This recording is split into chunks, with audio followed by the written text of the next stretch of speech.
mean, when you think about the role of AI in executive level search, and Mhm. it's an evolving story. What's true today will be truer or vastly different tomorrow. That's how rapidly this thing moves, right?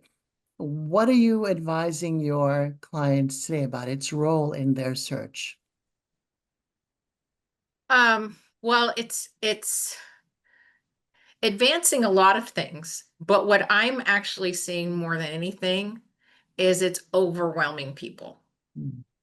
So they have all these tools available to them. And by the way, the tools aren't just on the job searching side. The tools are on the candidate searching side too. And when I see how one, and that's actually one of the reasons that needing to use a recruiter has dropped off severely this past year. There's AI-based apps that people can use to find people. It's just and now that the average executive role is only like 2 to 4 years, even you just reach out to somebody on LinkedIn and that person will have a conversation with you. So it's changing where the business is coming from. It's changing what you have available to you, which, by the way, I think the best asset that AI can bring to you is the research. Meaning, if this is my value proposition, you'll find that AI isn't very good at finding your value proposition because there's so much that isn't just out there or that you're even aware of to prompt with. I know that a lot of people that we work with, one of the first feedbacks that I get is, I would have never, ever looked at my own career this way when Mhm. after, when we do the value proposition discovery. Once you know what that value proposition is, it is just amazing what you can pull up and find to help you find the right people that you're looking for. It probably takes more guidance now, though, than less, just because there's so much of it and it's overwhelming. Mhm. Kathleen, any reflections on its role in search? Yeah. So I think it's important to appreciate what it is. And so I think about, AI as augmented human intelligence. And it is one of those things where we all can go back in our careers like 30 years ago and we can, or 20 plus years ago, and say, okay, we all needed to learn Excel. We all, when we put down our pen and paper and our ledgers and we learned this software program, and then we learned other software programs, and then we all went to smartphones. But before that, we had the BlackBerry and the Razor and the all. So we've moved through these iterations, and this is the next iteration. And I think that, when we look at it for what it is, it augments our intelligence.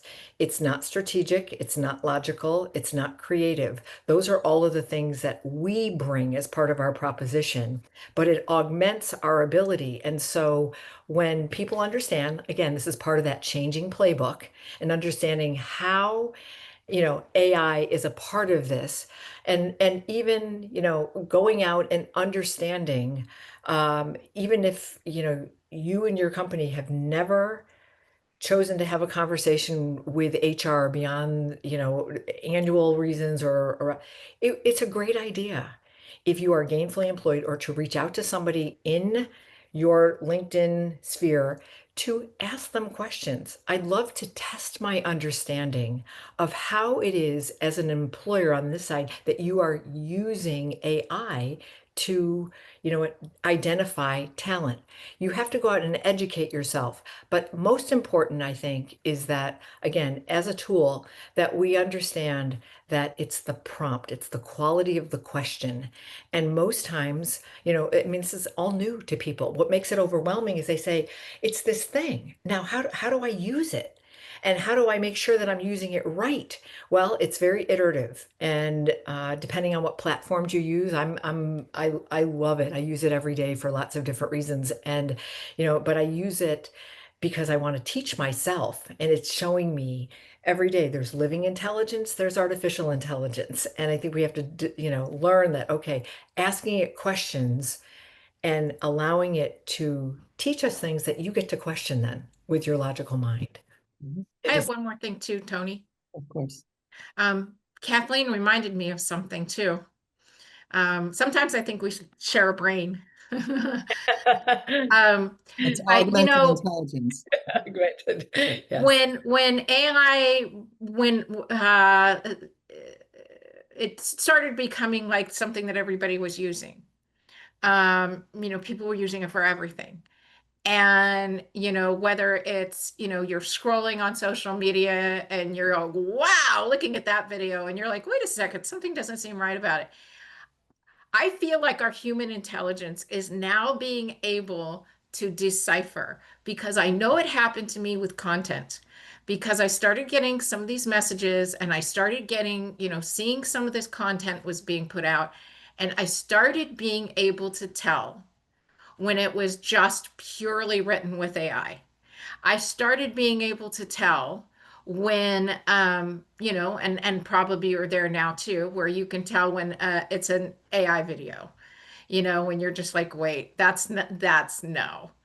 But our eyes are starting to tell it. And now, like, even if you look on LinkedIn and you look at people's photos, I mean, believe me, no one more than me would just want to just say, take this photo and make it look better. But every single time I can tell when that photo's been done with AI. So there's just so much that we can do to use it as a base of knowledge and information and research. But we have to use our human brain on top of that to be strategic for what's right for us. Right. Yeah. And the Right. authenticity has to prevail. Mhm. Um, I mean, Oh, and another thing too. So you know how you can put your resume and then the job description into ChatGPT and like come up with a resume. So for that particular job. So that's a good example of something that works tremendously well for like a 97% level job, but will actually work against you at the executive level. But now part of the AI new iterations of the applicant tracking systems is to detect when they've used AI to build the resume. So they're almost baiting you to do that so they can ping you out. Like, that's rude. That's just rude. But that's some of the stuff we're seeing. Sorry, got me on that tangent. Oh, Sorry. no, no, no. That's totally. I actually spoke to somebody the other day, who he said, I would like to ask you if you've come upon this. And it was essentially, he said, I was, I he actually applied. He applied through ExecuNet, through our ExecuNet Premium portal for an opportunity, and he was contacted. And one of the questions that the sponsoring organization, which happened to be a corporation, the talent acquisition professional who was screening him, asked him, um, did you use AI to create your cover letter? It was a yes or no question, close-ended question, yes or no. And he said that I don't know. That was the answer he had to provide. And it's because he hired a writer to write his letter, to write his letter. Plot thickens. The plot thickens. So I think that as we move forward, I mean, and I think that really where we're going here is, I mean, people used to say, oh my God, they only want my resume. I don't have to write a cover letter. And I said, missed opportunity here for you to demonstrate your ability to communicate. You're going to show them that you can communicate verbally, but show them that you can communicate in writing. And if you have that chance to upload a single document, put that cover letter as page 1 and the resume as page 2 and 3. Mhm. And so I'm not going to get out of that. No, not at this level. So There was a question that was asked in the feed that was, so if I hired ExecuNet to write my collaterals, are they using AI?